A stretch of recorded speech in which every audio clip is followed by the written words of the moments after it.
Bien, entonces vamos a iniciar con el tema que es antibióticos y la clasificación de estos antibióticos. Primeramente, siempre debemos de iniciar de qué es, primero conocer, ¿no?, la definición de lo que vamos a hablar. En este caso tenemos que saber qué es un fármaco.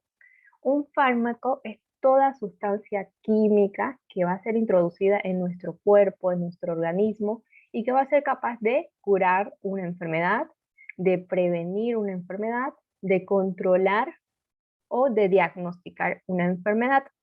Estos fármacos pueden ser tanto de origen natural como también de origen sintético. Por ejemplo, aquí tenemos un fármaco que es capaz de curar, por ejemplo, la penicilina, que es un antibiótico, una vacuna. Principalmente las vacunas son capaces de prevenir enfermedades. En este caso, aquí tenemos a la vacuna BCG, que es la primera vacuna que se le coloca a los recién nacidos. Y hay otros fármacos que van a ser capaces de controlar las enfermedades. Por ejemplo, este antihipertensivo, que es la levotiroxina, y hay otros fármacos capaces de diagnosticar, como está en el ejemplo, el sulfato de bario. Entonces, eso es un fármaco. Ahora vamos a definir cuáles son los tipos de acción farmacológica, es decir, qué pueden hacer los fármacos en nuestro cuerpo. Los fármacos pueden estimular, pueden deprimir nuestro cuerpo, puede producir irritación, reemplazo, o algunos fármacos son antiinfecciosos. Dentro de estos antiinfecciosos ingresan los antibióticos. Como hoy vamos a hablar de los antibióticos, también llamados antibacterianos o antimicrobianos. Entonces, ¿qué es un antibiótico? Un antibiótico es una sustancia o un tipo de fármaco que va a ser introducido en nuestro organismo y que va a ser capaz de ¿qué? De inhibir el crecimiento de la bacteria o de destruir a la bacteria y evitando hacer daño a nuestro organismo. Es por eso que una característica importante de los antibióticos es que sea hidrosoluble. ¿Por qué hidrosoluble? Para que no dañe nuestras células de nuestro cuerpo. Apaguen su micrófono. Entonces, como le decía, el antibiótico tiene que ser hidrosoluble, porque ustedes saben que en nuestro cuerpo todas nuestras células tienen la doble membrana lipídica. Entonces, si el fármaco es liposoluble, es decir, si el antibiótico es liposoluble, va a entrar a nuestras células y va a actuar en nosotros. Y lo que se quiere con el antibiótico no es que actúe en nuestras células, sino que actúe dentro de la bacteria, que elimine a la bacteria.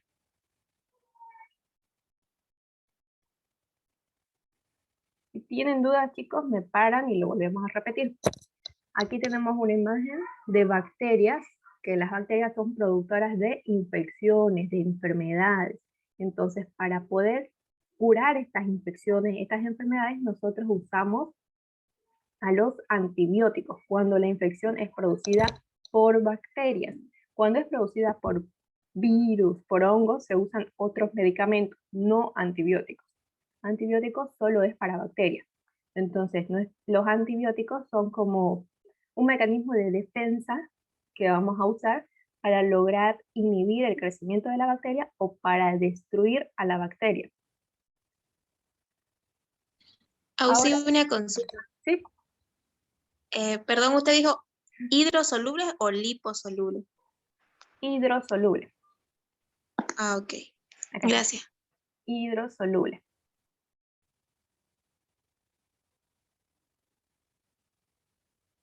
Ahora vamos a definir qué es un mecanismo de acción. Un mecanismo de acción es la modificación que el fármaco le va a hacer al organismo. Si estamos hablando de antibióticos, sería la modificación que el antibiótico le va a hacer a la bacteria. Por ejemplo, aquí tenemos un antibiótico que es el carbapenems. Su mecanismo de acción o acción farmacológica va a ser la inhibición de la síntesis de la pared celular. Es decir, vamos a darle a un paciente el carbapenems, que es el antibiótico. Este carbapenems va a ir y va a buscar a la bacteria. ¿Y qué le va a hacer a la bacteria? Va a inhibir La síntesis de su pared celular no va a permitir que se forme la pared celular de la bacteria. Y como la pared celular de la bacteria es un elemento obligado y al no tenerla, entonces la bacteria va a morir. ¿Y qué es un efecto farmacológico? El efecto farmacológico ya es el resultado de este mecanismo de acción. Es el resultado o la manifestación del mecanismo de acción o acción farmacológica. Seguimos con el mismo ejemplo. El carbapenem, su mecanismo de acción es la inhibición de la síntesis de pared celular. ¿Y cuál sería el resultado de esta inhibición? El resultado es el efecto farmacológico y sería la muerte de la bacteria. Eso es un efecto farmacológico. Como efectos farmacológicos, dentro de los antibióticos, podemos tener dos tipos de efectos. Van a haber algunos antibióticos que van a matar o van a destruir a la bacteria y van a haber otros que solo van a bloquear o inhibir el desarrollo de la bacteria. Y como mecanismo de acción vamos a tener varios. Van a haber algunos fármacos que van a inhibir la síntesis de la pared celular, otros que van a inhibir la síntesis de las proteínas, la síntesis de los ácidos nucleicos y varios otros mecanismos de acción. Entonces aquí tenemos la clasificación de los antibióticos. Los antibióticos se van a poder clasificar según su origen, según su espectro de acción, según su forma de actuación y según su mecanismo de acción. Vamos a ir desarrollando cada uno. Según su origen, tenemos tres. Tenemos los antibióticos biológicos, los sintéticos y los semisintéticos. Los biológicos son los producidos por microorganismos, son antibióticos naturales, de origen natural. Por ejemplo, tenemos a la penicilina natural, que fue el primer antibiótico descubierto en el año 1928 por Alexander Fleming. Entonces, esos son los antibióticos biológicos, son naturales, extraídos de fuentes naturales. Luego tenemos los sintéticos, como su nombre lo dice, son los producidos por síntesis química dentro de los laboratorios. Ejemplo, tenemos la cefalosporina. Y luego tenemos a los semisintéticos. Estos semisintéticos es como una combinación de los dos anteriores. Tienen un núcleo básico del antibiótico que es natural, pero a ese núcleo natural se le agregan algunos otros componentes químicos, entonces son semisintéticos. Por ejemplo, la meticilina, que es una penicilina semisintética.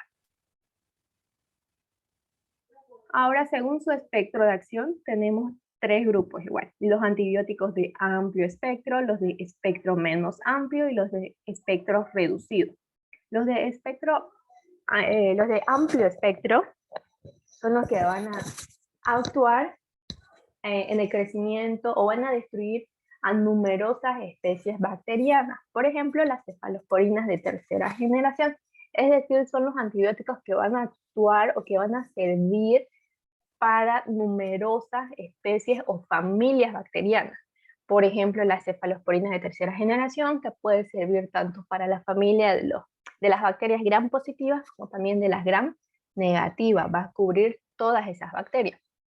Los antibióticos de espectro menos amplio ya van a actuar frente a un número más limitado de especies, es decir, ya no va a actuar contra todas las gram positivas y contra todas las gram negativas, solo va a actuar frente a determinadas especies. Por ejemplo, el aminoglucósido, que va a cubrir solo a los gram negativos. Y luego tenemos los antibióticos de espectro reducido, como su nombre lo dice, ¿no? Actúan sobre un número muy reducido de especies. Por ejemplo, los glicopéptidos, que solo se van a usar en infecciones producidas por cocos gram positivos. Ya no va a servir para gram negativos ni para los bacilos gram positivos, solo para cocos gram positivos. Y aquí tenemos, ¿no? Los antibióticos de amplio espectro, que van a actuar sobre gran número de bacterias, los de espectro menos amplio, que solo va a actuar sobre sobre determinado número de especies y los antibióticos de espectro reducido, que van a actuar contra un número reducido de bacterias. Ahora, según su forma de actuación, los antibióticos pueden ser bacteriostáticos o bactericidas. Podría decirse según su efecto farmacológico, según lo que va a lograr al final el antibiótico. Los bacteriostáticos son los que van a bloquear el desarrollo y la multiplicación de la bacteria, pero no la va a destruir, solo bloquea la multiplicación de las bacterias. Y en cambio, el bactericida es el que va a provocar la muerte de la bacteria, la va a destruir a la bacteria. Esos son, según su forma de actuación, bacteriostáticos y bactericidas. Según su mecanismo de acción o acción farmacológica, tenemos 5 grandes grupos. Aquellos antibióticos que producen inhibición de la síntesis de la pared celular, aquellos que producen alteración de las membranas celulares, los que producen inhibición de la síntesis de proteínas y los que producen inhibición de la síntesis de ácidos nucleicos y los antimetabolitos. Si ustedes recuerdan, la bacteria tiene elementos obligados y elementos facultativos. Los facultativos son los que la bacteria no necesita indispensablemente para vivir, para reproducirse. En cambio, los elementos obligados son los que sí o sí necesita para poder sobrevivir. Por ejemplo, aquí están los antibióticos que inhiben la síntesis de la pared celular. Si inhiben la formación de esta pared celular de la bacteria, que es un elemento obligado de la bacteria, van a ser bactericidas. ¿Por qué? Porque van a inhibir la formación de su pared celular y la bacteria, al no tener su pared celular, entonces va a terminar destruyéndose. Aquí tenemos a la familia de los beta-lactámicos, donde están la penicilina, la cefalosporina, la carbapenem, monoboctámico, y tenemos a un glicopéptido que es la vancomicina. En la alteración de las membranas celulares, que es un elemento igual obligado a la bacteria, tenemos a la polimixina. En inhibición de síntesis de proteínas, tenemos varios antibióticos y vamos a ver que se van a dividir en aquellos que van, bueno, en la bacteria o dentro del citoplasma de la bacteria, tiene ribosomas. Entonces, estos ribosomas van a sintetizar proteínas para la bacteria. Entonces, esos ribosomas tienen dos subunidades, una subunidad 50S y una subunidad 30. Entonces, estos antibióticos, algunos van a actuar sobre la subunidad 50 y los otros van a actuar sobre la subunidad 30 del ribosoma. Y va a haber un solo fármaco que va a actuar sobre ambas subunidades. Eso lo vamos a ir viendo más adelante. Luego tenemos a los de inhibición de la síntesis de ácidos nucleicos. Los ácidos nucleicos es el material genético que tiene la bacteria, el ADN o el ARN. Y los antimetabolitos, que igual van a inhibir la formación de estos ácidos nucleicos. Aquí tenemos una bacteria y su estructura. Tenemos su pared. Bueno, es un esquema, ¿no? Tenemos la pared celular de la bacteria, tenemos su membrana citoplasmática, tenemos el núcleo o el material genético de la bacteria, que es un ARN, y tenemos aquí a ribosoma, con sus subunidades 50 y 30. Entonces dijimos que algunos van a actuar, algunos antibióticos, van a actuar sobre la pared celular, otros van a actuar sobre la membrana citoplasmática de la bacteria, otros van a actuar sobre el ribosoma, inhibiendo la síntesis de proteínas, y otros van a actuar sobre el material genético de la bacteria, sobre los ácidos nucleicos. Ahora tenemos a la primer gran familia de antibióticos, que son los beta-lactámicos, y ustedes lo tienen en su guía. En la parte de atrás hay un cuadro grande de manera horizontal. Ahí están todos los beta-lactámicos. Entonces, ¿cuál es el mecanismo de acción de estos beta-lactámicos? Estos van a producir la inhibición de la síntesis de la pared celular, como ya les había mencionado. Dentro de esta familia vamos a hablar de las penicilinas, Vamos a hablar de las cefalosporinas, de los carbapenémicos y de los monobactámicos, pero también de los inhibidores de la beta-lactamasa. Entonces, vamos a iniciar explicando cómo es que estos antibióticos van a inhibir la síntesis de la pared celular de la bacteria. Aquí tenemos un esquema sobre cómo se forma la pared celular de la bacteria, que es un elemento obligado de la bacteria. Esto es la formación normal. Les voy a explicar para que entiendan, pero no se lo tienen que memorizar o aprender. Primero tenemos la síntesis de los compuestos. Bueno, la pared celular de las bacterias, tenemos a los gram positivos y a los gram negativos. Los gram positivos tienen como componentes de su pared celular al peptidoglicano en gran cantidad. Y los gram negativos tienen menos cantidad de peptidoglicano porque tiene también ácidos teitoicos y lipopolisacáridos. Entonces vamos a ver la formación de esta pared. Primero, o en el número 1, vemos la síntesis de los componentes del peptidoglicano. Estos componentes son el NAS y el NAP. El NAS es el ácido N-acetilglucosamina y el NAM es el ácido N-acetilmurámico. Estos son los componentes del peptidoglicano. Lo vamos a tomar como si fueran los ladrillitos de nuestra pared. Son los ladrillos que vamos a necesitar para ir construyendo nuestra pared. Entonces, luego viene en el número 2, la formación de las cadenas del NAC y NAM pentapéptidos. Ya pusimos los ladrillitos de nuestra pared, pero para que se forme una pared sólida necesitamos colocarles un cemento para que esto se una y sea muy sólido. Aquí viene a actuar la PDP. ¿Qué es la PDP? Es la transpeptidasa, que por medio de un proceso denominado transpeptidación se une a estos ladrillitos y forma o transforma el pentapéptido en tetrapéptido, en este que vemos aquí, donde ya le pusimos el cemento a nuestros ladrillitos y terminamos de construir una pared sólida, una pared dura, resistente para la bacteria. Eso es lo normal.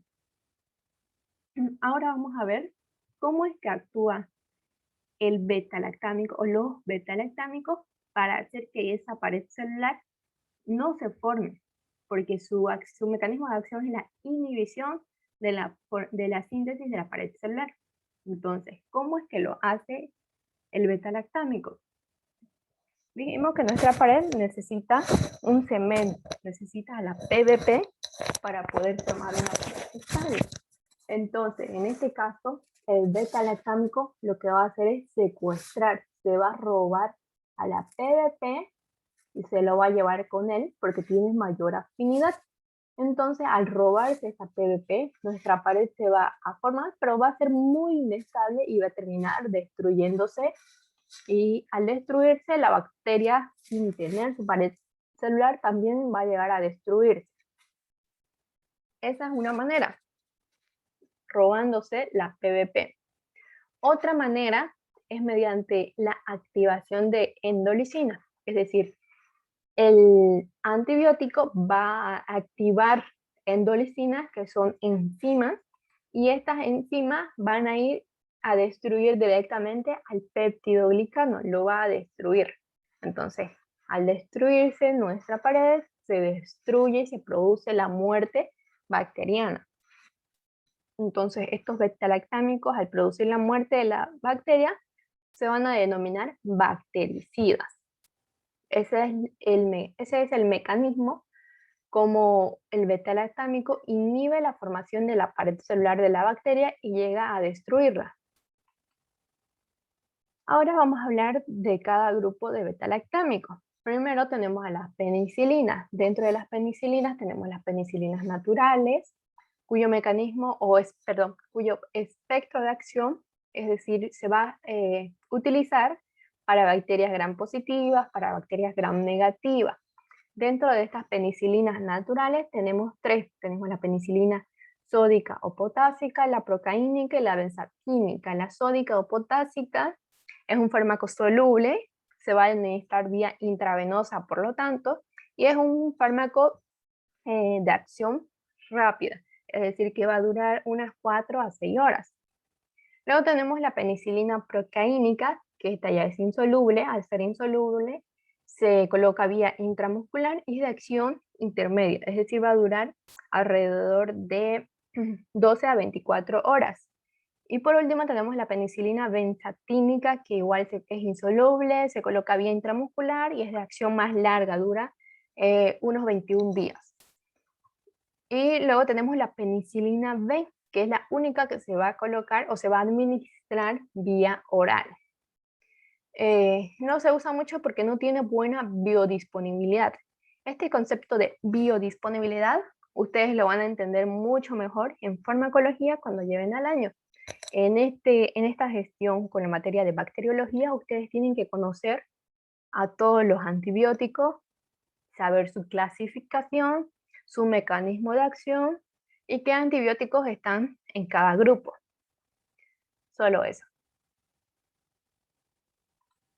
Luego tenemos las penicilinas semisintéticas, por ejemplo, las aminopenicilinas, tenemos las ureidopenicilinas y las carbopenicilinas. Aquí tenemos las aminopenicilinas, cuyo espectro de acción ya se va ampliando.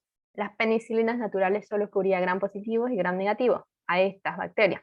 Ahora esta aminopenicilina amplió para algunos gram negativos más, como las enterobacterias, la E. coli, la Klebsiella, la Haemophilus influenzae. Entonces, dentro de estas aminopenicilinas tenemos a la ampicilina, amoxicilina, vacampicilina. Luego tenemos las penicilinas semisintéticas resistentes a beta-lactamasa. ¿Qué son las beta-lactamasas? Las beta-lactamasas son enzimas. ¿Quiénes las producen? Las producen las bacterias. Las bacterias producen estas enzimas llamadas beta-lactamasas, ¿para qué? Para protegerse de los antibióticos. Pero ahora ya los científicos han ido creando antibióticos que sean resistentes a estas enzimas y sean capaces de destruirla y asimismo destruir a las bacterias. Dentro de estas penicilinas semisintéticas tenemos a la meticilina, a la nafcilina, oxacilina, cloxacilina, dicloxacilina y flucoxacilina. Luego tenemos a las ureidopenicilinas, que están, dentro de estas están la meslocilina, aflocilina, piperacilina, y tenemos a las carboxipenicilinas, donde está la carbenicilina y la ticarcilina. Estos dos grupos tienen el mismo espectro de acción, sirven para bacterias gram positivas, bacterias gram negativas, y también son antiseudomonas, es decir, se utilizan para combatir a las bacterias llamadas pseudomonas.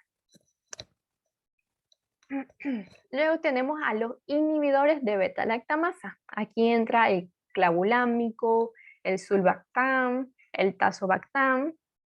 Estos son los inhibidores de beta-lactamasa, es decir, los que van a inhibir a esas enzimas que producen las bacterias para protegerse o para defenderse.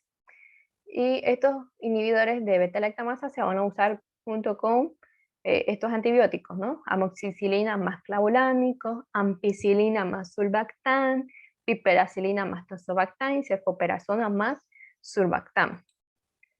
Luego tenemos el grupo de las cefalosporinas. Dentro de estas hay 5 generaciones. Este grupo es un poquito más complicado de aprendérselo porque son varios antibióticos y los nombres suelen confundir, pero solo es cuestión de repasar y memorizar. Entonces tenemos la primera generación, ustedes lo tienen todos anotado en su cuadro de su guía, entonces no lo voy a repetir, solo voy a decir el espectro de acción.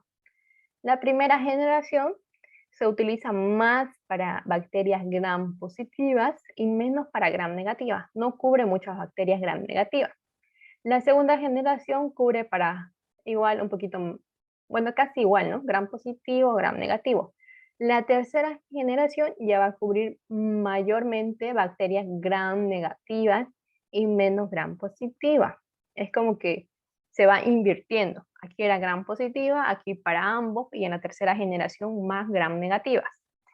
Luego la cuarta generación sirve tanto para gram positivas, gram negativas, pero también para bacterias anaerobias, es decir, para aquellas bacterias que no necesitan oxígeno para crecer, y también para las bacterias llamadas pseudomonas, que son bacterias multiresistentes. Y la quinta generación eh, es- está reservada para bacterias sarmeticilina y sarbancomicina. ¿Qué es sarmeticilina? Significa Staphylococcus aureus resistente a meticilina y Staphylococcus aureus resistente a vancomicina. Son bacterias muy resistentes. La meticilina es una penicilina semisintética. Entonces hay bacterias como este Staphylococcus aureus que ya han creado resistencia contra estos antibióticos que son un poco más simples. Entonces necesitan una cefalosporina de quinta generación para poder combatir a esas bacterias. Luego tenemos a los carbapenems, cuyo espectro de acciones cubre para gram positivos, gram negativos y bacterias anaerobias. Dentro de estos carbapenems tenemos al imipenem, meropenem y ertapenem. Eh, en este grupo de antibióticos carbapenémicos hay que tener cuidado en usarlo en pacientes con algún problema renal, ya que este antibiótico se elimina por vía renal. Entonces, si nosotros le damos carbapenem a un paciente con insuficiencia renal y que no va a ser capaz de eliminar al antibiótico, entonces el antibiótico, al no poder ser eliminado del cuerpo del paciente, se va a ir acumulando, llegando a niveles o a cantidades tóxicas. Entonces, puede ser nefrotóxico en aquellos pacientes con problemas renales. Luego tenemos los monobactámicos.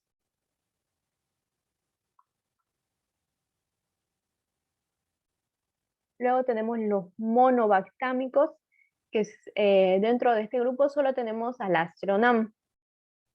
Este se usa para bacterias gram negativas, pero también para anaerobias. Esos serían todos los betalactámicos o todos los antibióticos que pertenecen a la familia de betalactámicos, cuyo mecanismo de acción es la inhibición de la pared celular de la bacteria. Pero también dijimos que dentro de los que inhiben la pared celular bacteriana están los glicopéptidos. Entonces, estos glicopéptidos solo hay dos, la vancomicina y la teicoplamina. ¿Cuál es su mecanismo de acción? Ya lo dije. Inhibición de la síntesis de la pared celular de la bacteria. Eh, Al inhibir la síntesis de la pared celular de la bacteria, son bactericidas. Aquí está mal, son bactericidas. La vancomicina se usa para cocos y bacilos gram positivos. Está reservada para infecciones graves por estafilococos. Vimos que hay algunos estafilococos resistentes a meticilina, que es una penicilina semisintética, entonces no podemos usar esas penicilinas, entonces vamos a usar una vancomicina.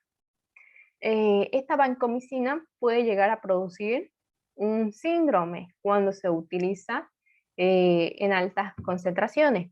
¿Cuál es el síndrome que produce? Es el síndrome del hombre rojo, donde hay una reacción de hipersensibilidad en la persona, se libera gran cantidad de histamina, hay vasodilatación, la piel del paciente se vuelve eritematosa, se vuelve roja, por eso es síndrome del hombre rojo. ¿Y por qué se produce eso? Porque se administra de forma muy rápida la vancomicina y la teicoplamina.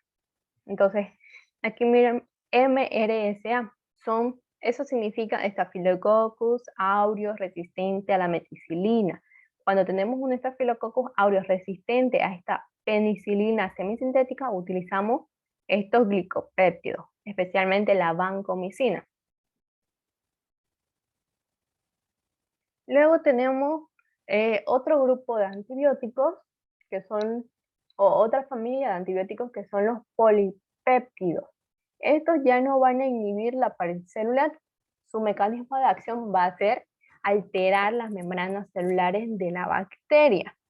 Dentro de esta familia tenemos a la polimicina B, polimicina E, o también llamada colistin, y la bacitracina. Está reservada o se usa para bacilos gram negativos. Como ¿qué bacilos gram negativos? Aquí tenemos las pseudomonas aeruginosa, la E. coli, la Klebsiella, la Enterobacter, la Salmonella, la Shigella. Para esas bacterias, para esos bacilos gram negativos, se usan los polipéptidos. Ahora vamos a hablar de los fármacos, de los antibióticos que van a ser capaces de inhibir la síntesis de proteínas. Aquí tenemos un ribosoma que se encuentra en el citoplasma de la bacteria. Estos ribosomas dijimos que tienen dos subunidades, la subunidad 50 y la subunidad 30. Los antibióticos que van a actuar sobre esta subunidad 50 son estos, son los anfenicoles, las lincosamidas, las oxazolidonas y los macrólidos. Y el único antibiótico que va a actuar sobre la subunidad 30 van a ser las tetraciclinas. Entonces, estos que actúan solo en la subunidad 50 y la tetraciclina que solo actúa en la unidad 30 van a ser bacteriostáticos, porque solo van a inhibir o van a actuar en una sola subunidad. En cambio, este que ustedes ven aquí, el aminoglucósido, va a actuar en ambas subunidades, tanto en la 50 como en la 30. Entonces, ese va a ser bactericida. Es el único que actúa en ambas subunidades. Entonces, empezamos con los anfenicoles. Los anfenicoles dentro de esta familia está el cloranfenicol y el tianfenicol. Su mecanismo de acción, ya lo dijimos, inhibe la síntesis de proteína actuando en la subunidad 50S del ribosoma. Son bacteriostáticos, por lo tanto, porque solo actúan en una subunidad, pero para aquellas bacterias llamadas salmonella, solo para ellas va a ser bactericida.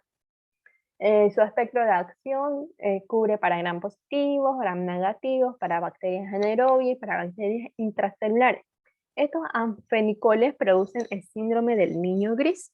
¿Qué es este síndrome? Es cuando, estos antibióticos tienen la capacidad de poder almacenarse en los dientes. Entonces, al almacenarse en gran cantidad en los dientes, producen dientes amarillos, que es el síndrome, por eso se caracteriza el síndrome del niño gris. Luego tenemos los nitrofuranos, que está dentro de esto están la furazolidona, el nifurtimox, la nitrofurantoína y la nitrofurazona. Su mecanismo de acción, ya dijimos, inhiben la síntesis de proteínas porque actúan en el ribosoma de la bacteria, en la subunidad 50S, y son bacteriostáticos. Se usa en infecciones urinarias y como profilaxis de infecciones urinarias. Aquí está su espectro, ¿no? Se usan para gram positivo y gram negativo. Por ejemplo, en los gram negativos se utiliza para esta bacteria, que es la Escherichia coli. Esta Escherichia coli es gran productora y es la principal causante de infecciones urinarias. Entonces, al poder usarse este nitrofurano en esta bacteria productora de itus, de infecciones del tracto urinario, es por eso que se usa en este tipo de infecciones urinarias. Luego tenemos las oxazolidonas, donde solo tenemos al linezolid. Su mecanismo de acción igual es inhibición de la síntesis de proteína, de ribosoma en la subunidad 50S, solo actúa en esta subunidad, por lo tanto es bacteriostático. Su espectro se usa para cocos gram positivos, bacterias cocos gram positivos. ¿Cuáles pueden ser estas? Pueden ser los enterococcus, los estafilococcus, los streptococcus, piógenes, agalactiae, neumonea, etc. Entonces se usan para infecciones de piel y tejidos blandos, porque estas infecciones de piel y tejidos blandos son producidas principalmente por estas bacterias, por estos cocos gram positivos. Luego tenemos los aminoglucósidos, cuyo mecanismo de acción dijimos que actúan inhibiendo la síntesis o la formación de proteínas porque actúa en ambas subunidades del ribosoma, tanto en la 30 como en la 50S, por lo tanto se considera bactericida y se usa solo para bacterias gram negativas. Dentro de estos aminoglucósidos tenemos varios antibióticos, estos que ven aquí: la gentamicina, la amicacina, la tobramicina, la neomicina, netimicina, streptomicina, kanamicina y espectinomicina. Son fáciles de memorizar porque terminan en cina todas, ¿no? Algo importante de recalcar dentro de esta familia de aminoglucósidos es que estos antibióticos pueden llegar a ser ototóxicos, curarizantes o nefrotóxicos. Entonces hay que tener cuidado a la hora de utilizarlo.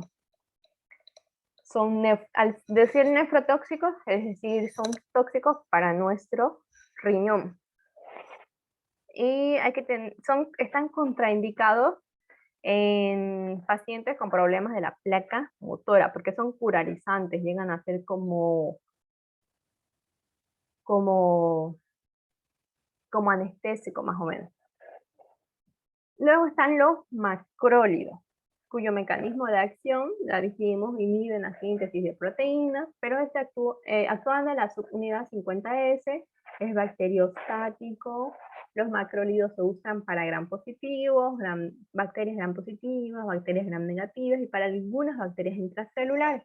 Dentro de los macrólidos tenemos a estos antibióticos, a la eritromicina, claritromicina, roxitromicina y acitromicina, fácil de memorizar. Estos macrólidos se usan principalmente cuando un paciente es alérgico a la penicilina. Es decir, si tenemos un paciente con una infección, nosotros le damos penicilina, el paciente resulta ser alérgico a la penicilina, entonces como segunda línea utilizamos cualquiera de estos antibióticos de la familia de macrólidos. También se puede utilizar para Streptococcus pyogenes, Streptococcus pneumoniae y para los Staphylococcus aureus. Luego tenemos a la familia de las lincosamidas, cuyo mecanismo de acción es inhibir la síntesis de proteínas actuando en la subunidad 50S, por lo tanto es bacteriostático y actúan sobre gram positivas y sobre bacterias anaerobias. Dentro de las lincosamidas solo tenemos dos, a la lincomicina y a la clindamicina. Estos antibióticos llegan al tejido óseo y al líquido sinovial. Al llegar al tejido óseo, entonces se van a usar para osteomielitis, para peritonitis o para endocarditis. La tetraciclina actúan sobre la subunidad 30S, ya no sobre la 50, sino sobre la subunidad 30S del ribosoma, inhibiendo la síntesis de proteínas, es decir, evitando que se formen proteínas en la bacteria y se consideran bacteriostáticos. Su espectro para gram positivo, gram negativo, intracelulares. Tenemos tetraciclinas de acción corta, tenemos tetraciclinas de acción intermedia y de acción prolongada. Este cuadrito lo tienen en su guía y es solo repasar y memorizar. Las tetraciclinas, algo que me estaba olvidando de mencionarle es que puede llegar a ser tóxica la tetraciclina, puede llegar a producir el síndrome de Fanconi, donde el paciente tiene dientes amarillos. Y también se utiliza para infecciones o para neumonías atípicas, se pueden utilizar para infecciones por Vibrio cholerae, es decir, en el cólera puede utilizarse, o para brucelosis. Luego aquí tenemos un esquema sobre lo que es la formación de los nucleótidos, de los ácidos nucleicos, del material genético de la bacteria. Dijimos que hay algunos antibióticos que van a actuar inhibiendo la síntesis de los ácidos nucleicos. Entonces ahora vamos a hablar de esos antibióticos. Aquí abajo tenemos, bueno, voy a explicar cómo es que se forman los nucleótidos. Primero tenemos el PABA, que es el ácido paraaminobenzoico.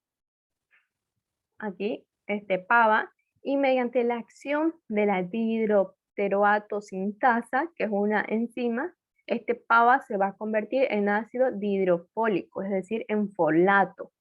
Entonces, para que pase de PAVA a folato, tiene que actuar esta enzima.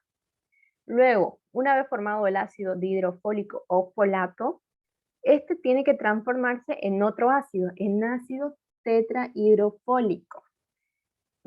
Y aquí es donde tiene que actuar otra enzima. ¿Cuál? La dihidrofolato reductasa. Entonces, de ácido folato a ácido tetrahidrofólico se convierte mediante la acción de la dihidrofolato reductasa. Aquí hay dos enzimas que ya están actuando. Luego de este ácido tetrahidrofólico ya se forman los nucleótidos. De los nucleótidos se forman las cadenas de ADN. Y aquí actúa otra enzima importante de mencionarla, la topoisomerasa. ¿Qué hace esta topoisomerasa? Esta es la que va a enrollar la cadena de ADN y va a formar la doble cadena del ADN. Es la que va a enrollar al ADN. Entonces van a haber varios antibióticos que van a actuar en algunas partes de este proceso y van a inhibir o van a impedir que se formen los nucleótidos y que se forme el ADN y que la bacteria no tenga su material genético correcto. Entonces aquí tenemos a las sulfonamidas. Esta familia de antibióticos van a actuar sobre esta enzima, sobre la dihidropteroato sintasa, la va a inhibir. Entonces el PAVA no va a poder convertirse en ácido dihidrofólico. ¿Por qué? Porque le va a faltar esta enzima. Eso es lo que hace la sulfonamida. Entonces de aquí para adelante no se va a formar nada. Luego, la familia del trimetoprim va a actuar sobre esta otra enzima, sobre la dihidrofolato reductasa. Entonces el PAVA sí va a tener dihidropteroato sintasa, se va a convertir en folato, pero el folato no va a poder convertirse en este ácido tetrahidrofólico. ¿Por qué? Porque el trimetoprim está actuando sobre esta enzima. Entonces no va a haber esta enzima y solo se va a quedar en ácido dihidrofólico, se va a quedar ahí, no va a llegar a producirse lo demás. Entonces es así como actúan estos antibióticos. Este trimetoprim junto con las sulfonamidas a veces se usan en combinación y cuando se usan en combinación forman el llamado antibiótico cotrimoxazol. El trimetoprim por separado y la sulfonamida por separada son bacteriostáticos, pero cuando se usan en combinación ya vienen a ser cotrimoxazol y son bactericidas. Y otra familia de antibióticos importante de mencionar aquí son las quinolonas. Estas quinolonas van a actuar sobre la topoisomerasa, es decir, la van a inhibir a esta enzima y no va a haber esta topoisomerasa, entonces las cadenas de ADN no se van a llegar a enrollar y entonces se van a destruir. Entonces aquí mencionamos estas tres familias. Primero tenemos las quinolonas, ya dijimos, inhiben ¿a quién? Inhiben a la topoisomerasa, no se olviden, topoisomerasa, porque es una pregunta que suele hacer la doctora.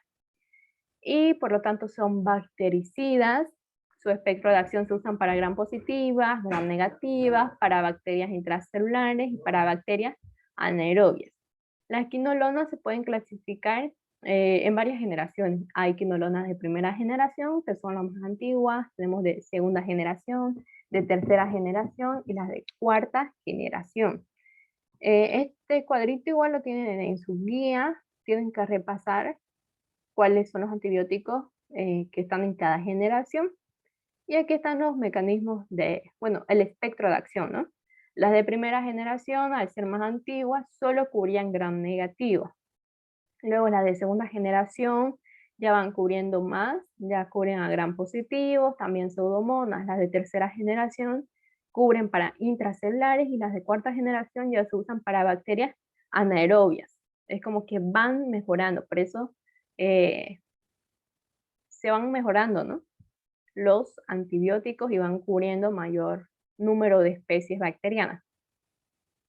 Luego tenemos las sulfonamidas y trimetoprim, que esos son antimetabolitos que hacían, inhibían a ciertas enzimas y evitaban que se formen los nucleótidos.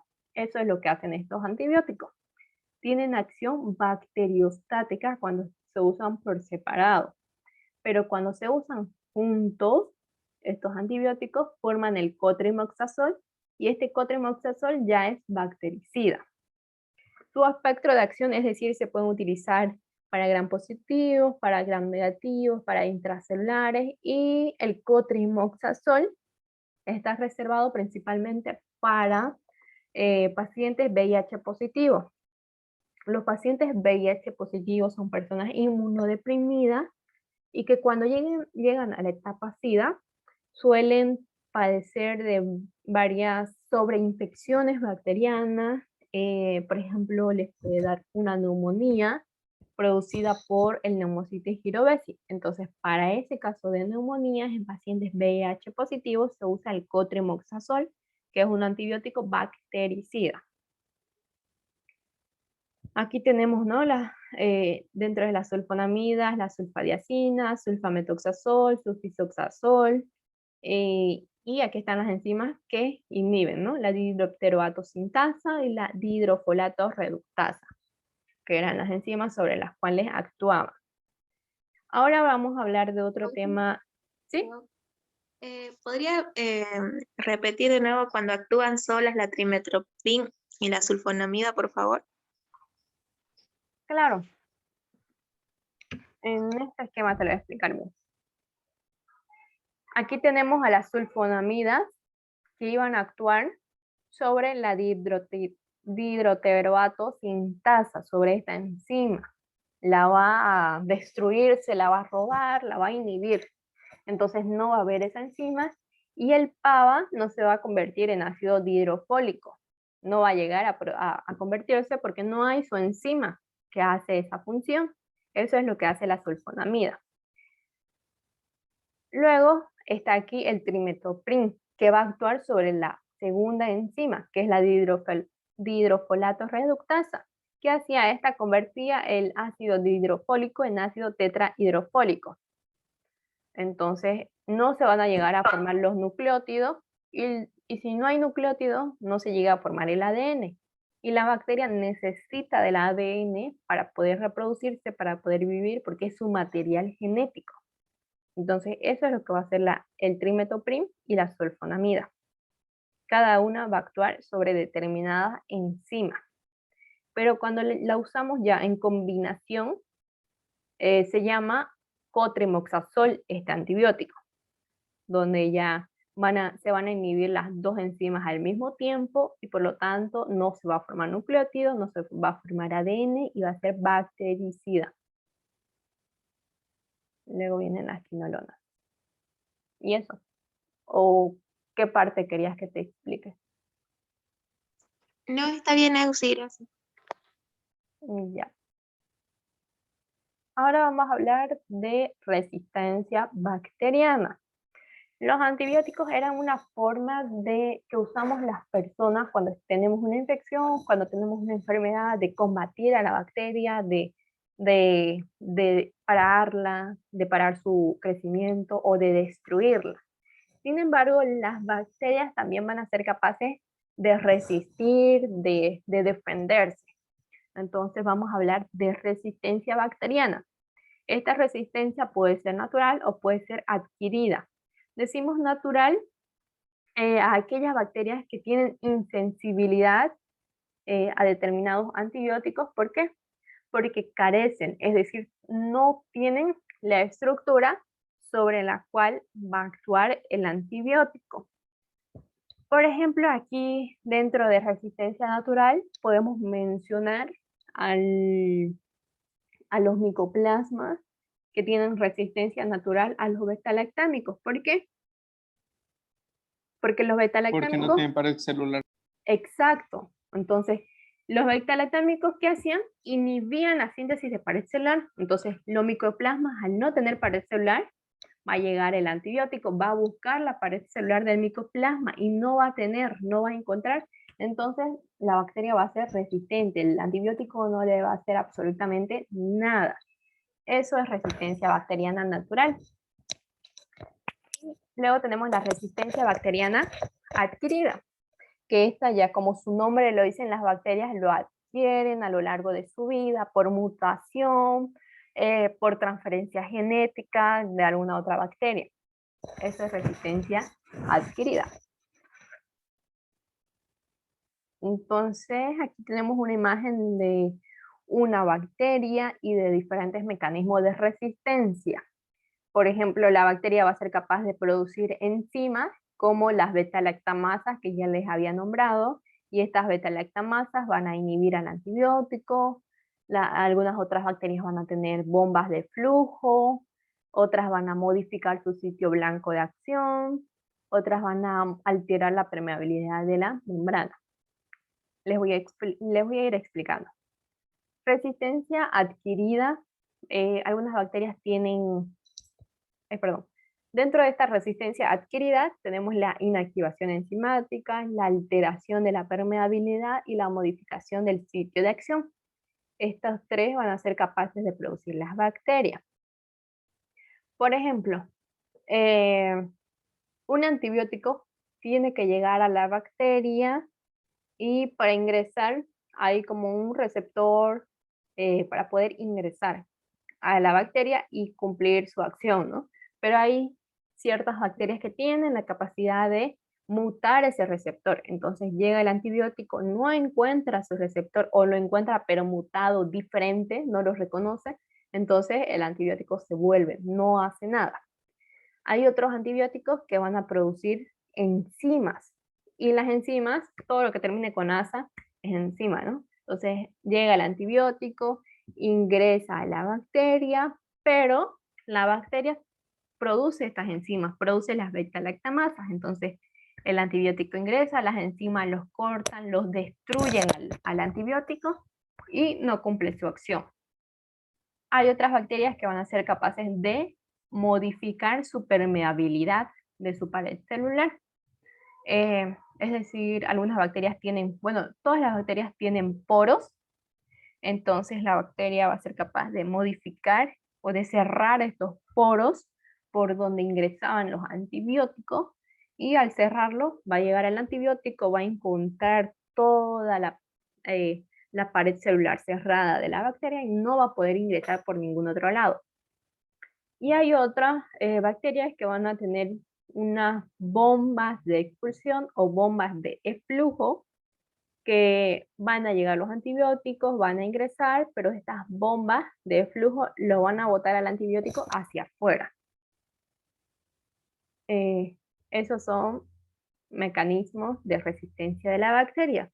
Y aquí lo tenemos de nuevo, las bombas de expulsión. Tenemos los cambios en la permeabilidad de la membrana y alteración del sitio de acción. Las bombas de flujo, ¿cómo operan? Toman al antibiótico y lo expulsan hacia el exterior, evitando que llegue al sitio de acción, evitando que llegue al sitio donde tenía que actuar. Los cambios en la permeabilidad, las bacterias pueden generar cambios en su bicapa lipídica, en su pared celular, y por cambios en las porinas, es decir, cierran sus poros, cierran sus porinas, y la bacteria no, perdón, el antibiótico no puede ingresar. Y por alteración del sitio de acción, pueden alterar este sitio de acción donde el antibiótico tenía que unirse, y entonces el antibiótico no se une, no ingresa, no actúa, no cumple su función. Aquí tenemos otro esquemita para explicar lo mismo. Tenemos una bacteria, tenemos aquí, por ejemplo, disminución de la permeabilidad celular al antibiótico. Entonces, la bacteria que antes era permeable se vuelve resistente, adquiere esta resistencia y cambia la permeabilidad de su pared celular. Cambia. Entonces, el antibiótico que antes venía e ingresaba ya no va a poder ingresar. ¿Por qué? Porque la bacteria mutó, la bacteria adquirió resistencia, entonces llega el antibiótico, no puede ingresar porque la bacteria ya no es permeable y se regresa, porque ya no puede actuar, ya no cumple su función, ya no ingresa donde tenía que actuar. Luego también hay bacterias que tienen estas bombas, las bombas de expulsión o bombas de flujo, donde llega el antibiótico, ingresa el antibiótico dentro de la bacteria, pero estas bombas hacen o expulsan al antibiótico hacia el exterior. Entonces el antibiótico tampoco actúa ni destruye a la bacteria. Luego tenemos otras bacterias que van a ser capaces de modificar su sitio de acción. Entonces, un antibiótico que antes llegaba, ingresaba a la bacteria, se unía a su sitio de acción y provocaba su mecanismo de acción, ahora ya no va a poder hacerlo. ¿Por qué? Porque la bacteria ha cambiado, ha modificado este sitio de acción. Entonces llega el antibiótico, no reconoce este sitio donde antes actuaba y entonces no le hace nada a la bacteria porque ya ha mutado. Y tenemos otro mecanismo, que las bacterias van a ser capaces de producir enzimas. Estas enzimas mayormente son las beta-lactamasa. Entonces, llega el antibiótico, ingresa a la bacteria tiene sus enzimas que la defienden, entonces estas enzimas van a destruir al antibiótico, lo destruye y no le hace absolutamente nada. Son mecanismos de resistencia de las bacterias. Ahora vamos a hablar de estas enzimas, que es muy importante y que la doctora es lo principal que les va a preguntar. Tenemos tiempo todavía.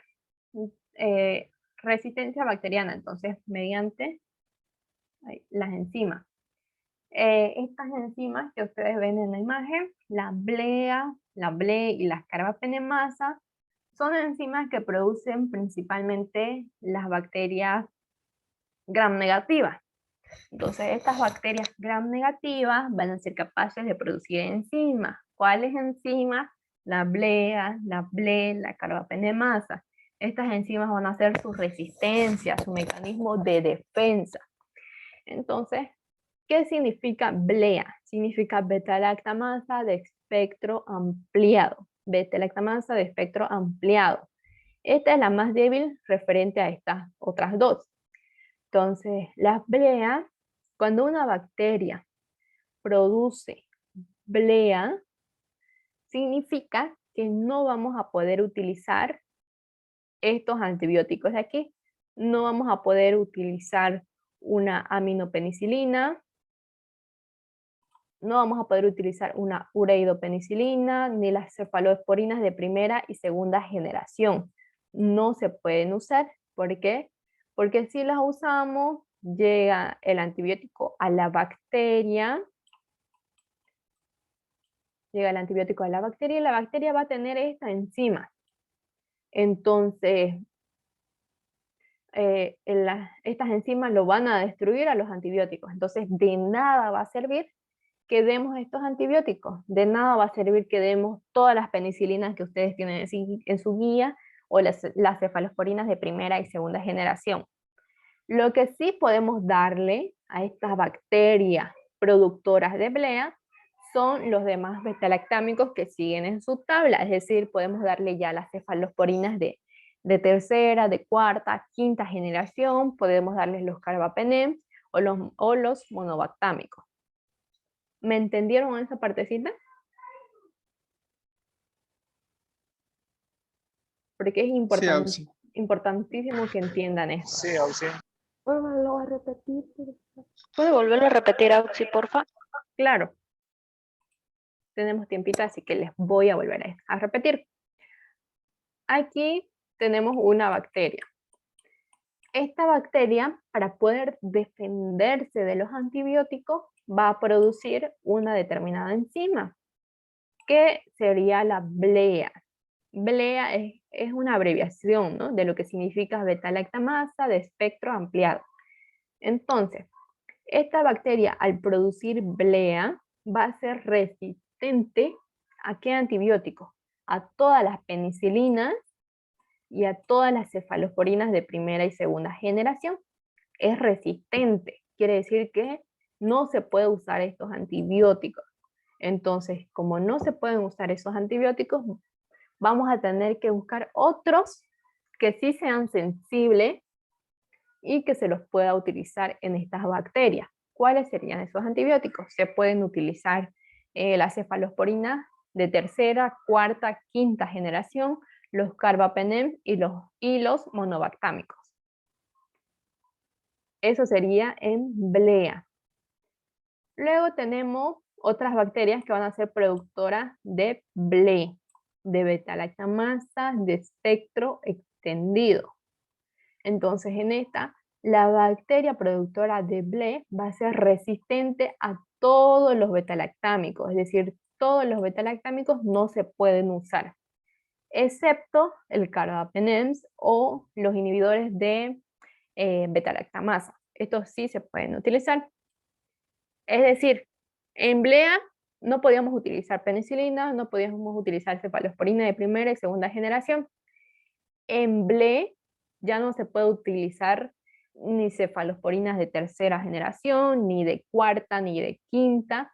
Lo que sí podemos utilizar es el carbapenem y los inhibidores de beta-lactamasa. Solo eso. ¿Me entendieron, chicos? Sí, sí. Bien, es como que la bacteria va ampliando su poder de resistencia. Luego tenemos una bacteria que va a ser capaz de producir carbapenemasa. Estas son otro tipo de enzimas. Entonces las bacterias productoras de carbapenemasa van a ser resistentes a todos los betalactámicos, incluido el carbapenem. Aquí en ble no servía el carbapenem, pero ahora aquí en carbapenemasa ya no nos sirve el carbapenem. No podemos utilizar absolutamente ningún antibiótico que esté dentro de los betalactámicos, ninguno. Entonces aquí podríamos buscar otras familias de antibióticos. En este caso podríamos utilizar un colistin u otras familias, un glicopéptido, un aminoglucósido. Pero estas bacterias, al ser resistentes a toda una familia de antibióticos, también suelen ser resistentes a otras familias de antibióticos. Son bacterias muy difíciles de tratar y en las que sí o sí se necesitaría realizar un antibiograma que nos diga qué antibiótico es sensible y nos va a servir contra esa bacteria. Son bacterias difíciles de tratar. ¿Se entendió esta parte? Sí. Bien. Ahora tenemos, esto era en bacterias gram negativas o bacilos gram negativos. Aquí tenemos a los cocos gram positivos, que igual van a tener su determinada resistencia. Aquí tenemos los MRSA, Albisa y Giza. ¿Qué significa cada uno? MRSA significa Staphylococcus aureus resistente a meticilina. ¿Qué era la meticilina o a qué familia pertenecía? ¿Alguien puede responder? ¿No eran los betalactámicos? Sí, pertenecía a la familia de los beta-lactámicos, al grupo de las penicilinas semisintéticas. Entonces, es un Staphylococcus aureus resistente a esta meticilina. Como es resistente a esta meticilina, entonces va a ser resistente a todos los betalactámicos. Ningún betalactámico se va a poder utilizar, ninguno. No se va a poder utilizar las penicilinas, no se va a poder utilizar la cefalosporina ni carbapenemasa. Pero la bacteria sí va a ser sensible a quienes, a los glicopéptidos, es decir, a la vancomicina y a la teicoplamina. Solo eso se va a poder utilizar. Solo la vancomicina y teicoplamina. Pero hay que tener cuidado con estos antibióticos porque son nefrotóxicos, es decir, son tóxicos para nuestros riñones. Eso es un MRSA. Estamos hablando específicamente de quién? Del Staphylococcus aureus. En la anterior diapositiva eran de todos los bacilos gram negativos o de las bacterias que producían esas enzimas. En cambio aquí estamos hablando solo del Staphylococcus aureus. Luego tenemos al Visa, que es un Staphylococcus aureus con resistencia intermedia a la vancomicina. Como tiene resistencia intermedia a esta vancomicina, quiere decir que no tiene resistencia absoluta completa. Entonces, para que el antibiótico sirva contra este Staphylococcus aureus, lo que se debe hacer es aumentar la dosis de vancomicina para que haga efecto en la bacteria, para que destruya la bacteria, ¿no? Pero lo peligroso de aumentar la dosis es que son nefrotóxicos estos glicopéptidos. Entonces hay que tener cuidado. Eso es un VISA, Staphylococcus aureus con resistencia intermedia a vancomicina. Resistencia intermedia.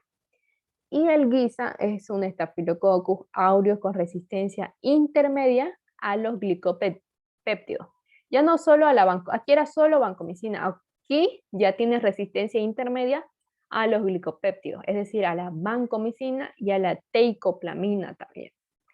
Y aquí lo que se debe hacer, como es resistente a los glicopéptidos, es decir, no se usa esto, pero suele ser sensible a otras familias de antibióticos. Hay que buscar otras familias de antibióticos. Pero como ya les mencionaba, las bacterias que son resistentes a una familia de antibióticos suelen ser resistentes a otras familias también de antibióticos.